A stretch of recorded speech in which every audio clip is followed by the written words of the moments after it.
Baik, bismillahirrahmanirrahim. Alhamdulillah wassalatu wassalamu ala Rasulillah ma ba'd. Ikhwani fid din, a'azzakumullah jami'an. Alhamdulillahilladzi bi ni'matihi tatimmus shalihat. Nashkurullah ta'ala ala jami'i ni'amihi allati biha nastati an nastami' fi hadzal makan al-mubarak insyaallah ta'ala li ajli an nadrusa al-lughata al-arabiyyah wa huwa asasun li fahmi al-kitab wa huwa al-Qur'an wa sunnah Nabi sallallahu alaihi wasallam. Walidzalika daiman narjullaha subhanahu wa ta'ala an yuwaffiqana li tahsili hada al-ilmi. Wa akhir ma tawaqafna inda fasal asalis ya. Kita sudah selesai di fasal yang ketiga ya. Dan insyaallah taala kita akan masuk di fasal yang keempat ya. Baik. Baik, kita lihat di sini ya, fasal yang keempat ya. Baik.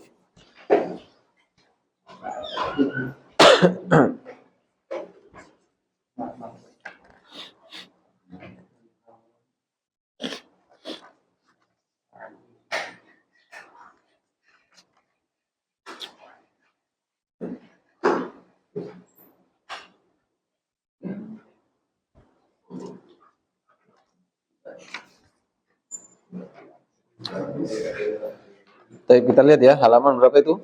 5 ya. Baik, Ana mengingatkan untuk latihan ini tetap diisi ya.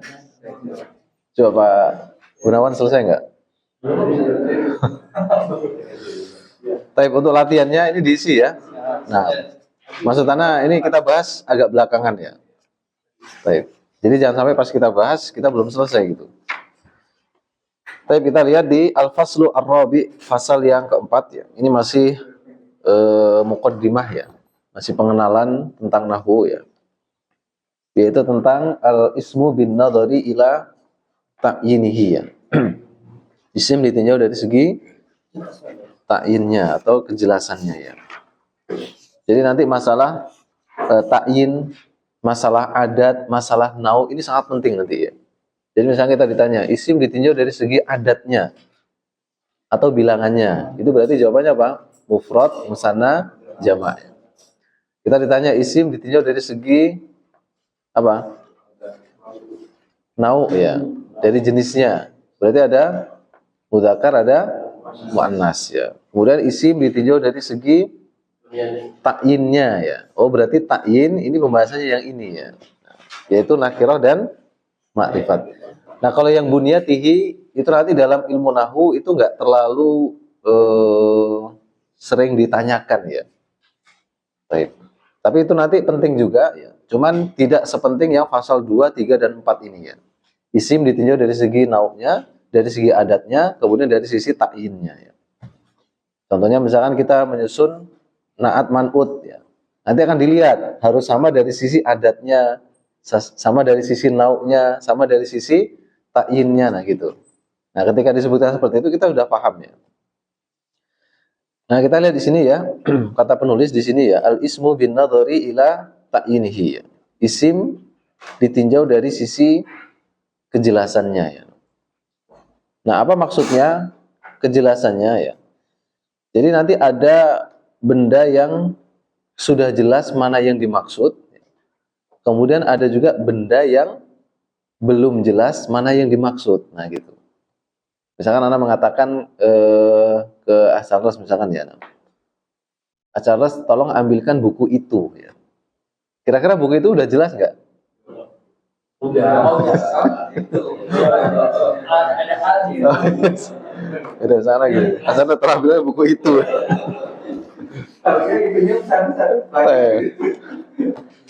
Nah, ini berbeda ketika Anda mengatakan Charles tolong ambilkan sebuah buku ya.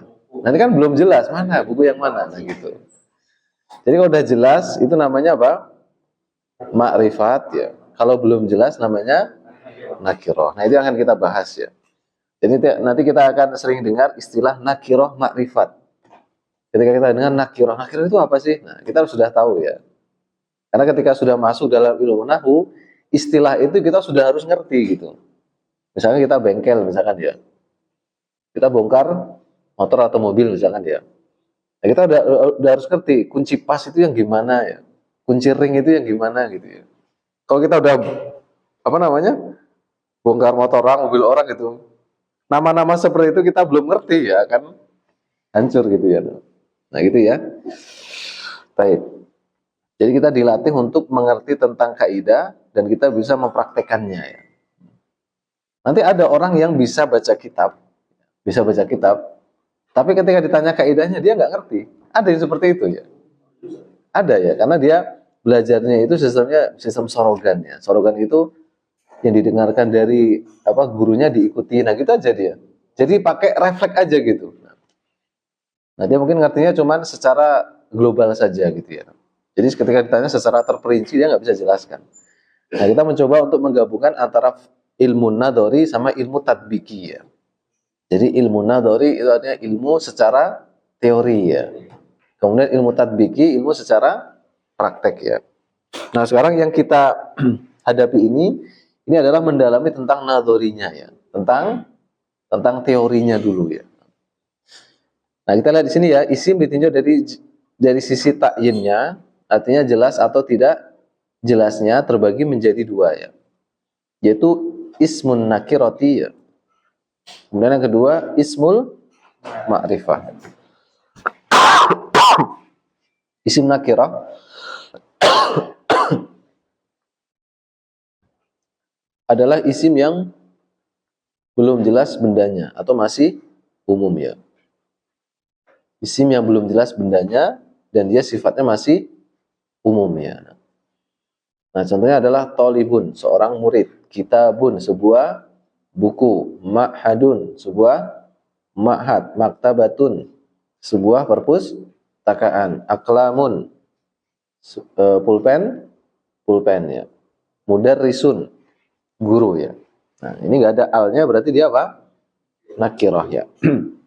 Jadi untuk mengidentifikasi paling mudah itu isim nakirah adalah ketika tidak ada alnya. Ini untuk identifikasi awal.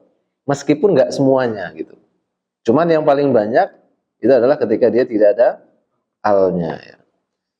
Itu nakirah seperti itu ya. Nah, kemudian ketika kita ditanya terus gimana nih cara kita bedakan ini nakirah atau makrifat ya. Nah berarti kita tinggal menghafalkan jenis-jenis isim makrifat ya. Nanti akan disebutkan oleh penulis ada 7 ya. Jadi kalau dia nggak masuk dalam kriteria 7 ini, berarti dia dianggap isim apa? Nakirah ya. Berarti kita menghafalkannya apa? Tanda-tanda isim makrifat ya.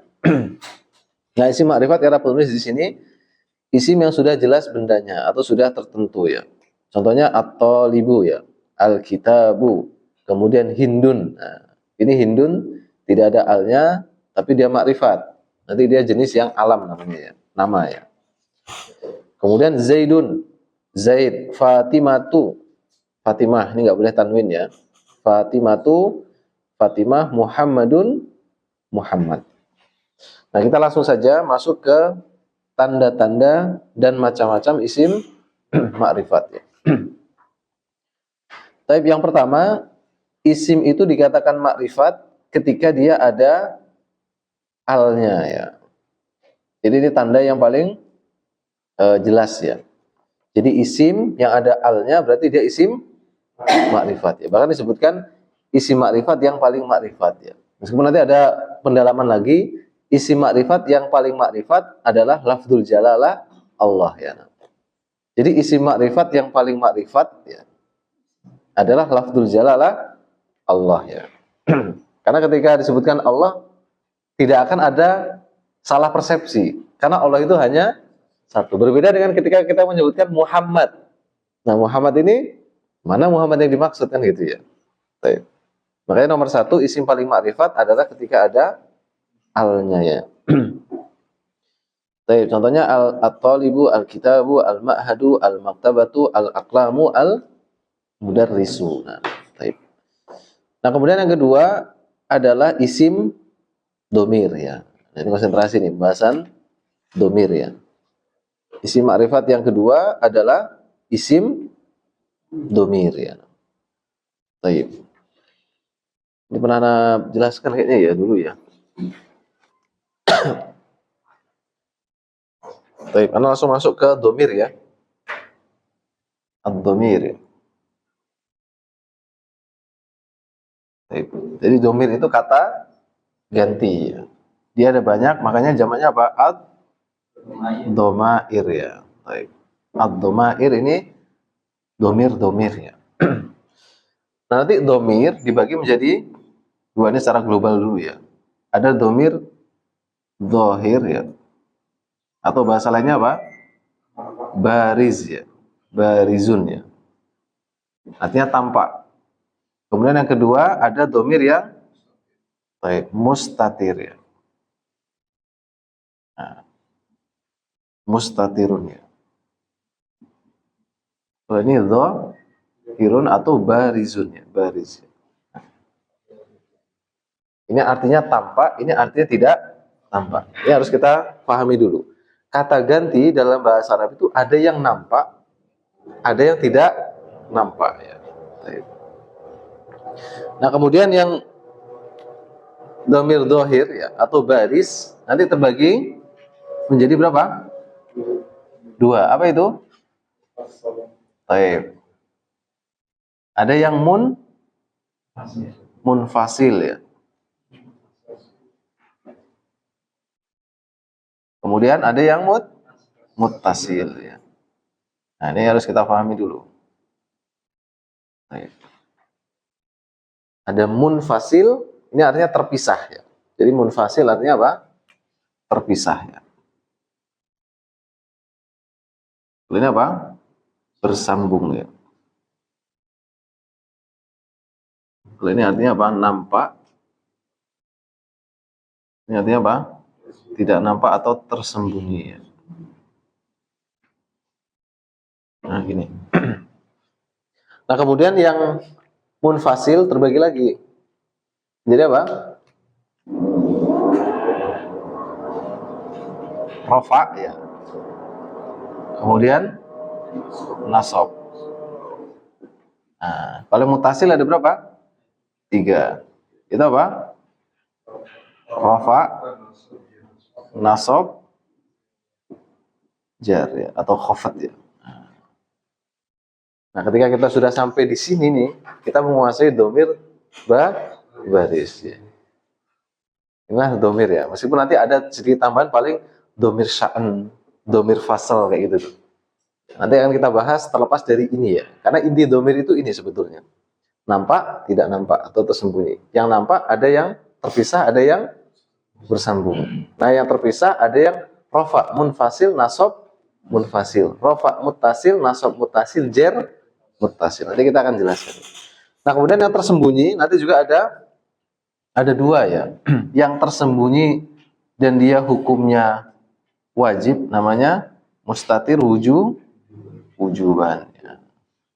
Kalian mustatir jawazan. Wujub itu artinya apa? Wajib. Ini apa? Boleh ya. Nanti kan kita jelaskan apa bedanya gitu. Nah, paham ini? Gambaran ini? Nah, ini harus kita kuasai dulu petanya ini ya. Jadi domir, dohir, mustatir. Dohir, munfasil, muttasil. Mustatir, wujuban, jawazan. Berarti domir dohir itu jumlahnya ada berapa? Ada 5. 1, 2, 3, 4, 5. Rafa, munfasil, nasab munfasil, rafa muttasil, nasab muttasil, jer muttasil. Itu yang harus kita pahami ya. Nah, sekarang kita lihat di buku ya. Maksudnya insyaallah bisa dipahami ya, insyaallah ya. Baik. Nah, kita lihat di sini ya, isim domir artinya kata ganti nama ya.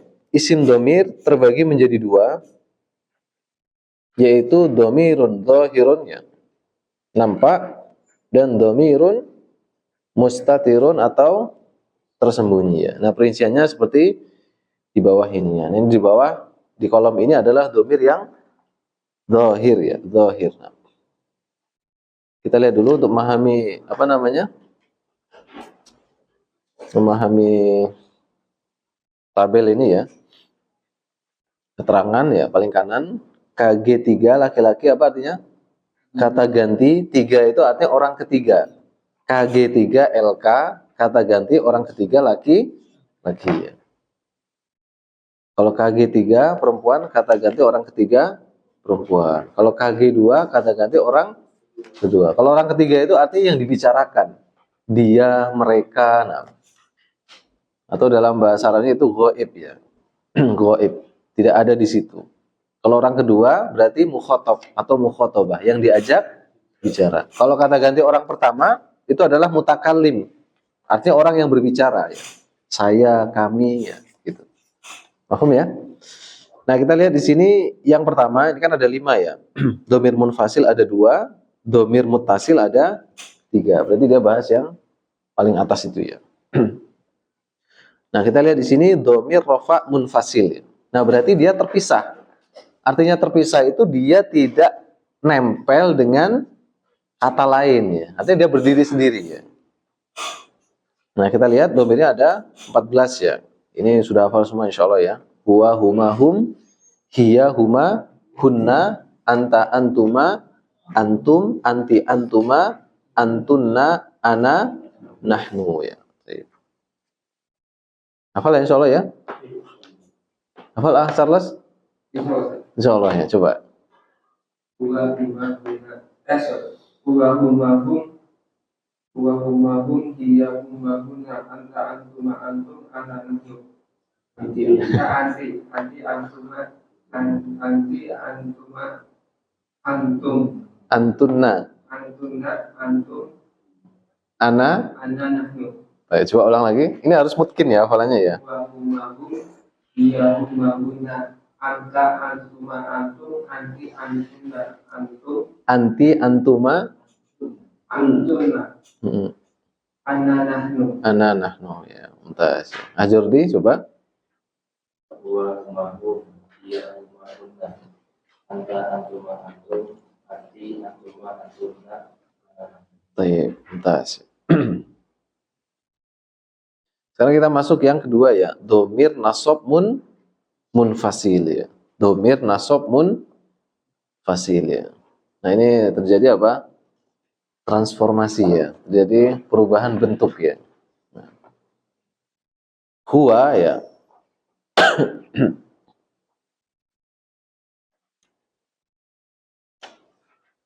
Maka itu bisa menjadi iyahu ya. Nah. Huwa menjadi apa? Iyahu ya. Jadi huwa itu rofa muttasil munfasil, kalau iyahu nasab munfasil ya. Baik. Iyahu, iyahuma, iyahum ya. Iyaha, iyahuma, iyahunna ya. Iyaka, iyakuma, iyakum, iyaki, iyakuma, iyakunna, iyaya, iyana. Karena ada kan iyyaka na'budu kan gitu kan. Wa iyyaka nasta'in. Oh, berarti iyyaka dalam surah Al-Fatihah berarti dia apa? Dhamir nasab munfasil ya. Coba kita lihat ya. Jadi ada perubahan huwa itu artinya dia. Iyahu itu juga artinya apa? Dia, seorang laki-laki, sama. Cuman bedanya kalau huwa itu untuk apa? Rafa, artinya untuk subjek. Kalau iyahu itu untuk nasab atau dia untuk objek ya gitu. Itu bedanya di situ ya.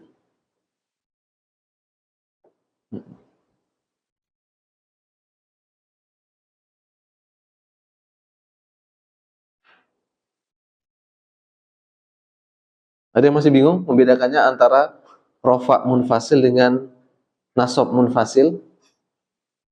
Ajurdi? Kalau huwa itu dia untuk sebagai subjek dia. Kalau bahasa mudahnya ya. Kalau di persamaan pakai bahasa Arab ini, pakai bahasa Indonesia kayaknya nggak ketemu ya. Dia itu subjek itu tetap dia ya. Misalnya dia menolong Iya.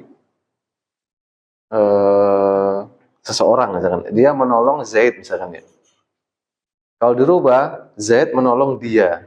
Jadi tetap dia gitu. Ini ada persamaan sebenarnya dalam bahasa Inggris sebetulnya ya. Ini akan kelihatan ya. Misalkan saya kan ya. Kalau saya itu kan ketika subjek I kan gitu. Tapi ketika dia objek menjadi me kan gitu. I itu ketika subjek. Ketika objek menjadi me ya. Nah gitu. Kalau dalam bahasa Inggris ada persamaannya dia. Kalau dalam bahasa Indonesia enggak. Jadi nanti domir kata ganti itu bisa berubah sesuai dengan kedudukannya di dalam jumlah nanti ya. Sementara ini kita mengenal dulu namanya, kemudian bentuknya. Kemudian kapan penggunaannya itu nanti di dalam sebuah kalimat ya atau sebuah jumlah ya. Gitu ya. Jadi huwa itu termasuk artinya dia seorang laki-laki, iyahu juga dia seorang laki-laki ya. Baik. Ini coba dihafalkan ya, iyahu, iyahuma, iyahum. Coba ana bacakan ikuti ya. Iyahu, iyahuma, iyahum. Iyahu, iyahuma, iyahum. Iyaha, iyahuma, iyahunna. Iyaha, iyahuma, iyahunna. Iyaka, iyakuma, iyakum. Iyaka, iyakuma, iyakum. Iyaki, iyakuma, iyakunna. Iyaki, iyakuma, iyakunna. Iyaya, iyana. Iyaya, iyana. Baik. Coba Pak Yudi. Iyahu, iyahuma, iyahum. Iyaha, iyahuma, iyahunna. Iyaka, iyakuma, iyakum. Iyaki, iyakuma, iyakunna. Iyaya, iyana. Iyaya, iyana. Coba Pak Gunawan. Iyahu, iyahuma, iyahum. Iyaha, iyahuma, iyahunna.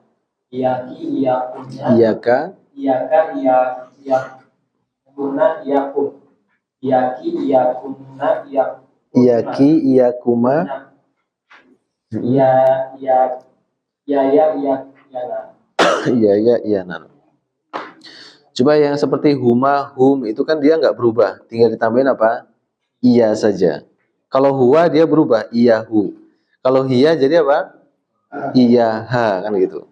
Kalau huma, hunna itu tetap ya, tinggal tambahin iyahuma, iyahunna. Nah kalau anta itu jadi ka, iyaka, ya. Bukan iya anta, tapi apa? Iyaka. Jadi anta jadi ka, antuma jadi kuma, ya. Antum jadi kum ya kan? Anta iyaka, antuma iyakum, antum iya, antuma iyakuma, antum iyakum ya. Nah, kemudian anti iyaki, antuma iyakuma, antunna iyakunna. Kalau ana iya ya, iya ya ya. Kan sering dengar khotib ini kan? Nah, ya. Nah, usikum wa iya ya kan gitu ya. Jangan difahami. Saya berwasiat kepada kalian dan iya ya gitu ya. Jadi iya ya ya. Saya berwasiat kepada kalian dan kepadaku itu iya ya ya. Jadi kalau dengar khotib mengatakan di mimbar itu kan usikum wa iya ya bitaqwallah, iya ya itu artinya ana gitu. Nah, kenapa kok dia tidak mengatakan usikum wa ana bitaqwallah? Kenapa? Karena itu adalah sebagai objek ya. Saya berwasiat kepada kalian dan kepada saya. Karena sayanya itu sebagai objek. Maka pakai iya ya, bukan pakai ana ya. Usikum wa iya ya bitaqwallah ya. Bisa pakai mana? Nah, itu bagus juga, ada juga. Boleh juga usi nafsi wa iyyakum, boleh. Usikum wa nafsi bitaqwallah ya. Boleh itu karena pakai wa ya. Sebenarnya terbaik itu dijelaskan oleh sebagian para ulama itu sebelum berwasiat kepada orang lain, dia berwasiat kepada dirinya dulu. Makanya bahasa itu ada khilaf para ulama. Boleh usikum wa iya ya. Jadi wasiat kepada orang dulu, baru kepada dirinya. Ya. Atau dia berwasiat kepada dirinya dulu. Usi nafsi. Ya. Saya berwasiat kepada diri saya wa iyyakum. Ya. Usi nafsi wa iyyakum bitaqwallah ya. Baik. Boleh juga usikum wa nafsi ya. Boleh juga ya. Itu banyak caranya ya.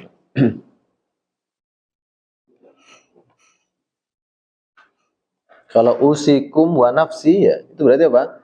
Saya berwasiat kepada kalian dan diri saya kan gitu. Kalau usikum wa iyaya, saya berwasiat kepada kalian dan saya kan gitu. Baik. Ini dihafalkan ya. Sementara kita tahu namanya, kemudian kita hafalkannya. Baik. Nah, itu domir dohir ya, yang jenisnya yang munfasil. Jadi ada rafa munfasil ya. Ada nasab munfasil ya. Kalau bahasa mudanya ini sebagai subjeknya lah gitu ya sementara ya. Ini sebagai subjek. Kalau ini sebagai apa? Objek ya. Objek ini ya. Nah, itu bedanya ya. Jadi kita harus bisa tahu perubahan dari rafa menjadi nasab ya.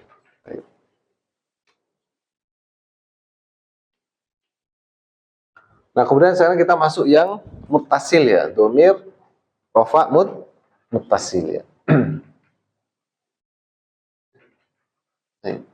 Jadi muttasil bersambung ya. Nah, maksudnya dia itu bersambung dengan apa gitu ya? Siapa yang bisa jawab? Jadi dia harus bersambung dengan sesuatu. Kalau ini kan berdiri sendiri kan, huwa kan berdiri sendiri tuh. Iyahu juga berdiri sendiri ya. Nah, kalau ini bersambung ya. Siapa yang bisa menjelaskan? Yang mana itu? Baik. Kalau yang rofa ini bersambung dengan fiil. Jadi dia bersambung dengan apa? Fiil. Ini sebagai subjek juga ya. Kasih rumus S saja ya. Jadi domirnya ini sebagai subjek dan dia bersambungnya ya. Jadi yang depan itu apa? Fiil ya. Nah, gini. Kemudian baru setelahnya itu apa? Domirnya. Nah, gitu. Nah, tulis sini aja. Warnanya beda ya. Nah, ini. Jadi dia dikatakan bersambung. Kalau yang rofa muttasil, ini dia bersambungnya dengan fiil ya. Nah. Dan dia nanti sebagai subjek. Nah, kalau yang nasab ini nanti sebagai objek. Nah, di bedanya di sini.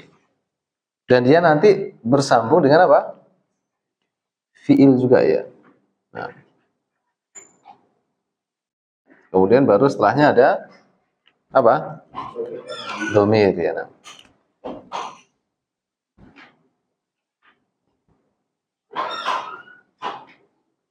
Oke.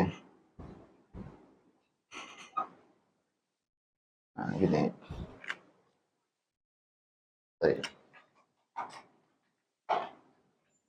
Nah, ini ya. Jadi dikatakan bersambung karena domirnya ini nggak berdiri sendiri, tapi dia harus bersambung dengan kata lainnya. Nah, kata lain itu adalah dia berupa fiil dan dia sebagai subjek. Jadi domir rofa muttasil dia sebagai subjek nempelnya dengan fiil. Kalau domir nasab muttasil dia sebagai objek dan dia juga nempelnya kepada fiil. Baik. Nah, kalau domir jer ya.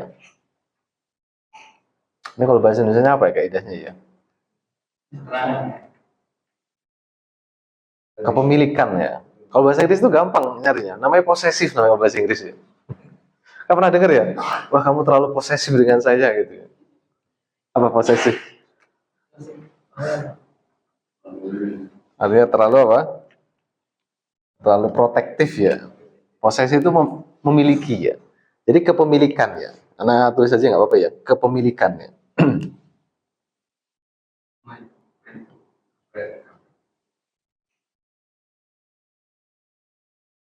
Nah, ini kepemilikannya. Baik. Atau bisa juga apa? Keterangan, kepunyaan, kepemilikan ya. Atau bisa juga nanti keterangan itu bisa juga ya. Keterangan bisa juga ya. Tergantung konsep ya. Baik. Nah, di sini dia bersambung ya. Ini ada dua bersambungnya. Boleh bersambung dengan isim ya. Nah, di sini. Boleh bersambung dengan huruf. Kalau fi'il enggak. Nah, isim baru apa? Domirnya. Huruf baru apa? Domirnya. Nah, nanti kita akan pelajari ini ya. Contoh-contohnya gimana ya. Nah gini. Baik. Nah, jadi dari sini kita bisa paham ya gambarannya ya. Jadi munfasil itu terpisah, berdiri sendiri, muttasil itu bersambung. Nah, bersambungnya seperti ini. Kalau yang rofa muttasil bersambung dengan fiil, dia sebagai subjek. Nasab muttasil bersambung dengan fiil sebagai objek. Kalau jar muttasil bersambung dengan isim atau dengan huruf, biasanya sebagai kepemilikan atau keterangan ya. Nah, kita akan lihat ya.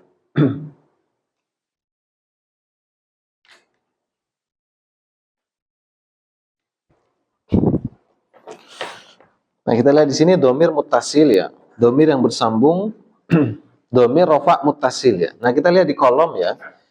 Ini kolom yang urut dengan huwa ya. Di situ kosong atau ada isinya? Charles. Yang kolom pertama urutan dengan huwa, iyahu, terus kosong nggak? Kosong ya. Kenapa dia kosong? Itu mungkin cetakan buku antum yang ini kali.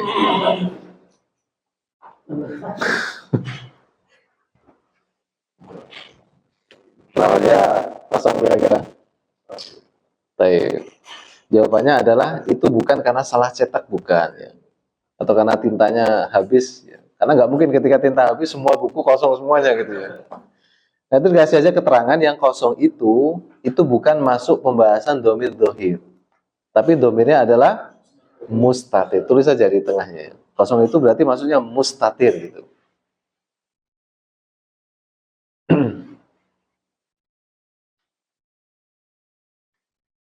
Jadi karena ini pembahasannya sudah masuk di fi'il ya. Baik. Jadi rofa muttasil itu pembahasannya adalah apa? Fi'il ya. Ini kan? Rofa muttasil itu pembahasannya dengan fi'il. Nah, kita ambil contoh fi'il apapun itu sama saja ya. Misalkan nih, kita ambil contoh di situ adalah apa? Nasoro ya. Nah, ini kan berarti apa? Nah, di sini kan? Baik. Kemudian kalau huma apa? Nasoro ya. Baik. Panjang kan? Nah, di sini anak kasih warna merah. Nah, inilah apa? Domirnya gitu. Kalau di dalam yang pertama nasoro huwa ini enggak nampak ya. Baik. Makanya itu dikosongi ya. Jadi di dalam nasoro ini domirnya bukan domir dohir, tapi domir yang mustatir. Maka dikosongi di sini. Nah, kalau yang huma, ya, huma, kemudian iya huma, ya kan? Kemudian kalau dia muttasil dengan apa? Fi'il, maka dia domirnya mana? Yang anak kasih warna merah ini. Ya. Nah, inilah domirnya. Makanya dia apa? Nempel dengan fi'il kan? Ini kan fi'ilnya nih. Nah, ini baru apa? Domirnya. Nah, ini fi'ilnya, ini apa? Domirnya. Nah, gini. Paham di sini? Ini ya. Fi'il nempel dengan domir ya. Jadi dalam nasoro kalau kita ditanya, loh ini domirnya mana? Domirnya ini. Jadi alif ini artinya huma gitu. Nasoro artinya apa? Menolong. Berarti kalau nasoro panjang berarti yang menolong berapa orang? Dua. Dia dua orang telah menolong ya. Jadi dua orangnya dari mana? Dari domirnya ini. Ini kelihatan walaupun hanya satu garis ya. Nah, kemudian ketika hum, jadi apa? Nah, ini kan hum, naso, ya. Mana domirnya? Wawunya. Nah, ini alifnya anak kasih warna biru ya. Nah, gini. Jadi yang alif itu kan termasuk domir ya. Wawunya ini. Wawunya saja, betul. Jadi hum nasoru ini kan fiil nih. Kemudian domirnya mana? Yang merah ini. Yang anak kasih tanda alif ini bukan domirnya. Ini hanya alifun farikoh namanya. Tambahan. Alif yang farik itu membedakan antara di waw ini adalah domir atau waw huruf asli. Makanya anak kasih ini mungkin dilingkari saja ya. Jadi nasoro itu domirnya yang alifnya. Tapi memang penulisannya harus seperti itu saja. Harus seperti ini ya, nasoru. Domir ya. Tapi ketika ditanya mana domirnya itu wawunya. Namanya waw jamaah ya. Paham ya? Jadi kita harus jeli ya. Baik. Jadi ini fiil nempel dengan domir. Jadi rumusnya nggak berubah sama sekali ya. Domirnya dia nempel dengan fiil ya. Kalau ini dia menolong, dia dua orang menolong. Kalau ini mereka menolong ya. Nah kemudian yang hia ya. Hia. Jadi apa?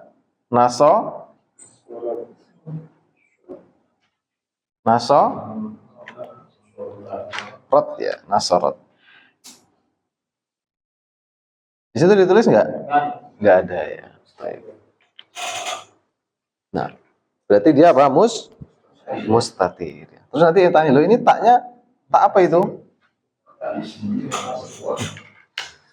Baik, ini hanya menunjukkan dia muannas ya.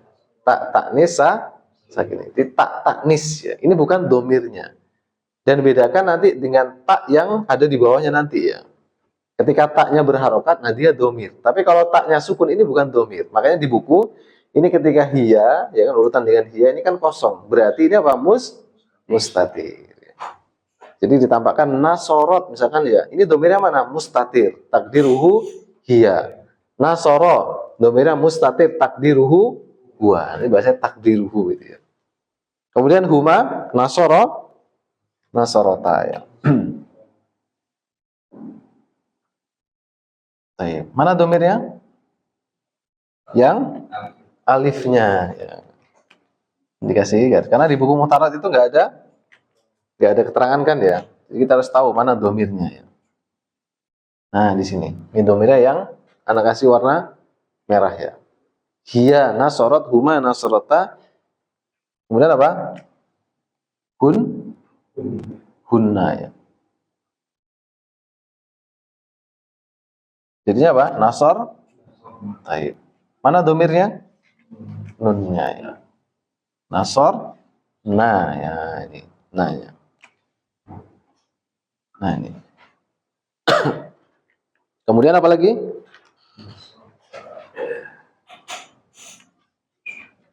Taib. Anta. Ya, anta. Jadi apa? Nasorta ya. Nah, ini ketika taknya berharokat itu berupa ada domir ya, nasorta ya, nasorta. Kemudian apa? Antuma nasortuma ya. Kemudian antum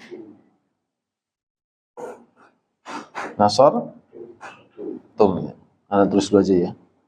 Kemudian anti nasorti ya. Antuma sama ya, nasor sama. Kemudian antunna nasortunna ya. Baik. Nasortuma ya. Baik. Ini ada perbedaan pendapat sebenarnya karena para ulama ya. Nanti ada yang mengatakan domain itu hanya tu-nya saja ya. Baik. Kemudian mim, kemudian alif ini hanya untuk membedakan antara dia itu satu atau dua gitu. Kalau hanya tu ini apa bedanya nanti dengan yang ana kan gitu. Nah, tapi sebagian mengatakan udah itu jadikan satu dulu itu domirnya gitu. Kita cari yang gampang dulu ya. antuma nasartuma. Kemudian antum nasartum ya. Ini juga dijelaskan oleh Syekh Utsaimin dalam syarah beliau ya. Kemudian anti nasarti, antuma nasartuma ya. Antuna nasartunna ya. Nah, baik.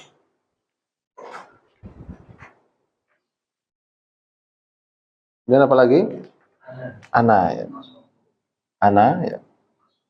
Nasor tuh. Kemudian nahnu nasor nah ya. Baik.